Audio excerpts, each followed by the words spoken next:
The NBA Finals, the full highlight as the Pacers host an NBA Finals game for the first time in a quarter century, and they were ready for it. The Thunder were ready for action as well. They're up 7. What a beautiful dime from Alex Caruso to Chet Holmgren, who had 13 in the first. The thin man was putting his fingerprints on the game. So too was T.J. McConnell. Down low, the little paint finish from Siakam, and then there's the steal from McConnell.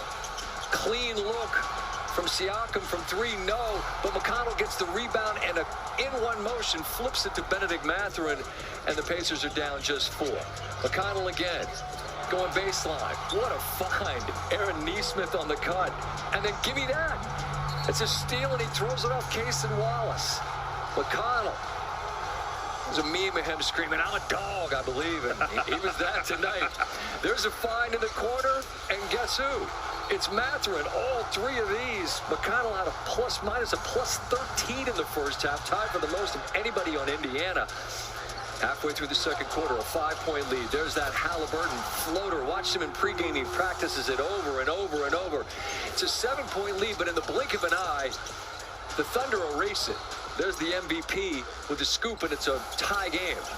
We're tied at 55. Haliburton, great ball fake. Bottoms from 3. And the Pacers shot 55%, but had just a 4-point lead. That's got to be concerning because the Thunder came out and quickly erased it. But then in a tie game, Haliburton another 3.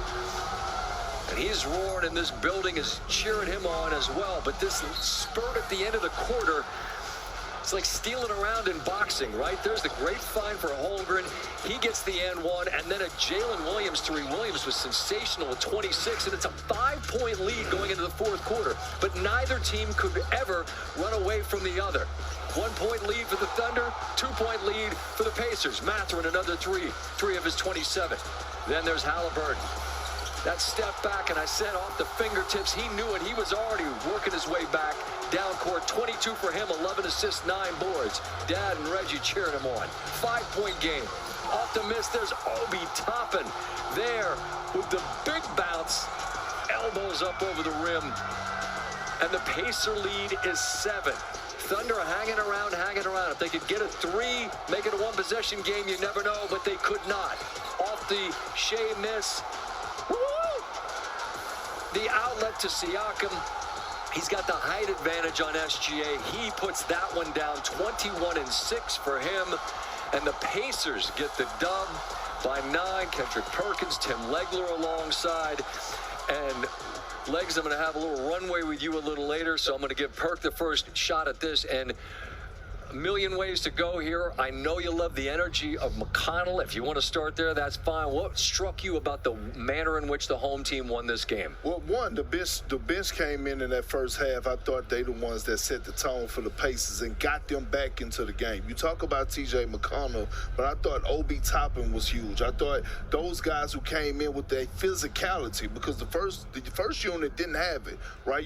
They caught themselves down 8-9 points, and all of a sudden the bench came in and gave them a spark from a physicality point. But I was looking at this, and Tyrese Haliburton, right? Like, I've been asking him to be aggressive. And tonight I thought he did that. Attacking downhill, shooting his jump shots, almost, a 20-plus point triple-double.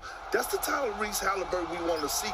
That's how you protect your house. When you've got a guy like SGA, who's been averaging over 35 in this series, he coming into your crib, this is how you make him take his shoes off at the front door. Well, they did, but it was a game where, as we were talking in the break, neither team ever felt like they had it, and then game like this is going to be won or lost in those last moments, and the Pacers were able to grab it. What struck you, Lex? I think first thing, they got some stuff accomplished tonight they could not do in Oklahoma City. Right? 2 things. One, they unlocked themselves offensively.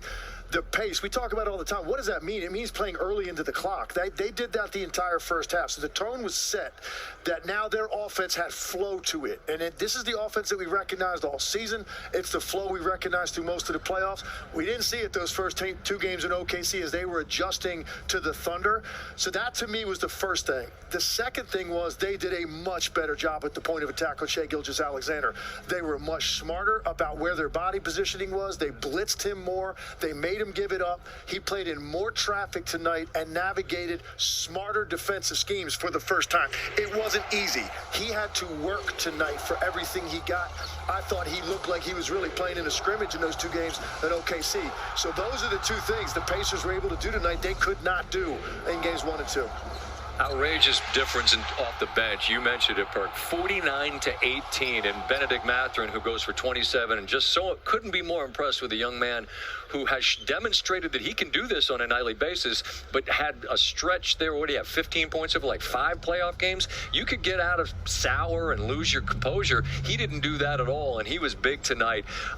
Do you think, Perk, what do you think now at 2-1 about the direction that this series goes? The Pacers have the lead. Indiana Pacers just flipped the whole series. They were down 5 heading into the fourth, and then they took over. Outscored OKC 32-18 in that final quarter, locked in on both ends and never looked back. Benedict Mathurin, straight up explosion. 27 points off the bench, playoff career high. First dude to drop 25 plus off the bench in a finals game since Jason Terry in 2011. He gave him energy, buckets, and attitude. Haliburton was back to being that engine. 22 points, 11 dimes, 9 boards. He was everywhere.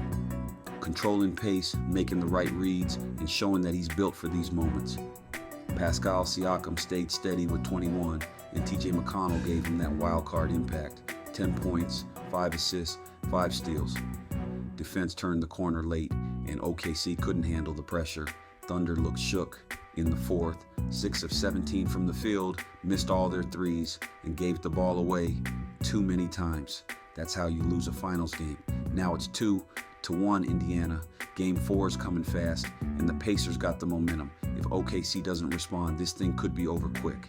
If you rock with breakdowns like this, subscribe to Coach Ant Speaks. Real talk, real sports, real-ish. Peace.